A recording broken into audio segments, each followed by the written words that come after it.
নমস্কার, আমি জ্যোতিষ ও তন্ত্রের তন্ত্রোক্ত শিব সাধক ও অঘোর সাধক আচার্য শ্রী শেখর শাস্ত্রী আমার ফিউচার গাইডলাইন চ্যানেলের সময় সৌভাগ্য অনুষ্ঠানে আপনাদের সকলকে জানাই স্বাগতম। আজকে একটি বিশেষ উপাচার নিয়ে আপনাদের সামনে এসেছি। সেটি হলো, আপনার বাড়ির কোনো একজন মেম্বার সে গোটা বাড়িকে সবসময় মাথায় তুলে রাখে, মানে সবসময় বাড়িকে অস্বস্তি একটা পরিবেশ তৈরি করে রাখে, বা এতটা চঞ্চল তাকে কন্ট্রোল করানো যাচ্ছে না কোনোভাবেই, তার অত্যাচারে অতিষ্ঠ হয়ে যাচ্ছেন, সেই জাতক বা জাতিকাকে শান্ত করতে এই প্রয়োগটি অ্যাপ্লাই করতে পারেন। তো কি করতে হবে সেটি বলছি, মনোযোগ দিয়ে শুনুন। অমাবস্যার দিন অথবা পূর্ণিমার দিন ঢেল কর্পূর বাজারে কিনতে পাওয়া যায়, সেটি একবারে এক দামে কিনে নিয়ে আসবেন, নিয়ে এসে বাড়িতে রাখবেন। এবার সেই জাতক বা জাতিকা যে বালিশে মাথা দেয়, সেই বালিশে একটু কর্পূর ওখান থেকে ভেঙে নেবেন, নিয়ে বালিশের সেলাই খুলে সেই বালিশের ভেতরে ঢুকিয়ে দেবেন, ঢুকিয়ে দিয়ে মুখটা সেলাই করে দেবেন। এবার লক্ষ্য রাখতে হবে ওই কর্পূরটা কতদিন ওখানে আছে। মোটামুটি 15 দিনের পর দেখবেন কর্পূরটা সম্পূর্ণটা উবে যাবে, কর্পূর আর থাকবে না, বা যদি থাকেও তার অ্যাকশন শেষ।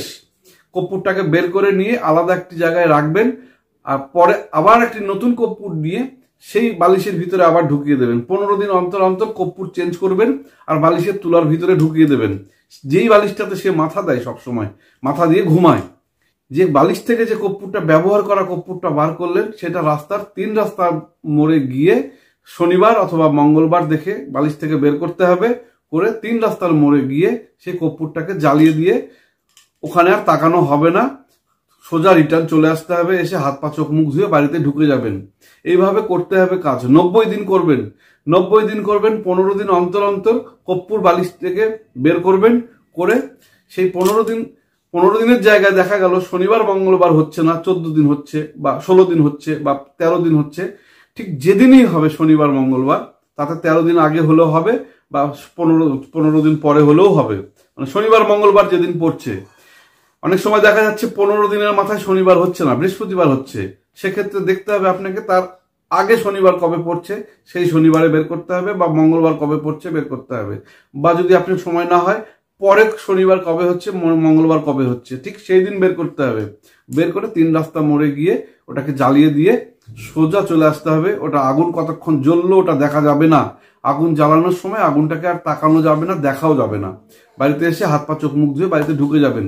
এইভাবে কাজটি করুন, 90 দিন করুন। 90 দিনের পর থেকে দেখবেন সেই জাতক বা জাতিকা, তার মধ্যে একটা ঠান্ডা ভাব, শীতলতা ভাব, তার উশৃঙ্খলতা ভাব, তার মানে উদ্বিগ্নতা ভাব, বাড়িকে মাথায় তুলে রাখা ভাব, দেখবেন শান্ত হয়ে যাচ্ছে আস্তে আস্তে। যদি দেখেন যে না আরেকটু দরকার আছে, তাহলে আর একবার করবেন, আরো 30 দিন করবেন। যদি বেশি হয়, খুব বেশি হয়, তাহলে আরো 30 দিন করবেন। তাহলে 90 দিন, তারপরে আরো 30 দিন করবেন। কিন্তু 90 দিনের পর আর করতে হবে না। এটা আমার পরীক্ষিত কাজ। তো যাই হোক, এই তথ্যটা আমার নিজস্ব মতামত নয়, আমার গুরুদেবদের কাছ থেকে পাওয়া তথ্যের ভিত্তিতে আমি আপনাদের সামনে উপস্থাপন করলাম। সম্পূর্ণটা নিজ দায়িত্বেই করবেন। আর এই কাজটি করে যদি আপনার উপকার হয়, তাহলে আপনার বন্ধু বান্ধব আত্মীয় স্বজন শুভাকাঙ্ক্ষী প্রত্যেকের মধ্যে ভিডিওটা শেয়ার করে দেবেন, যাতে যাদের এই ধরনের সমস্যা আছে তারা নিজেদের সমস্যা নিজেরাই সমাধান করতে পারবে। কোনো জ্যোতিষী, তান্ত্রিক, কবিরাজ, অ্যাস্ট্রোলজার কারো কাছে গিয়ে পয়সা নষ্ট করতে হবে না। আর আমার চ্যানেলটিকে সাবস্ক্রাইব করে দেবেন, লাইক করে দেবেন, বেল নোটিফিকেশনটি ক্লিক করে দেবেন। তাহলে কি হবে, যখন কোনো আমি ভিডিও পোস্ট করব, সেই ভিডিওটার প্রথম নোটিফিকেশন আপনার কাছে চলে যাবে। হয়তোবা সেই ভিডিওর দ্বারা আপনার জীবনের মোড় ঘুরে যেতে পারে। পাশাপাশি নতুন নতুন তথ্য আপনাদের কাছে উপস্থাপন করার উৎসাহ আমার বেশি তৈরি হবে।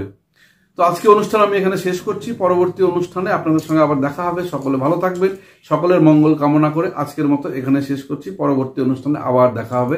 নমস্কার।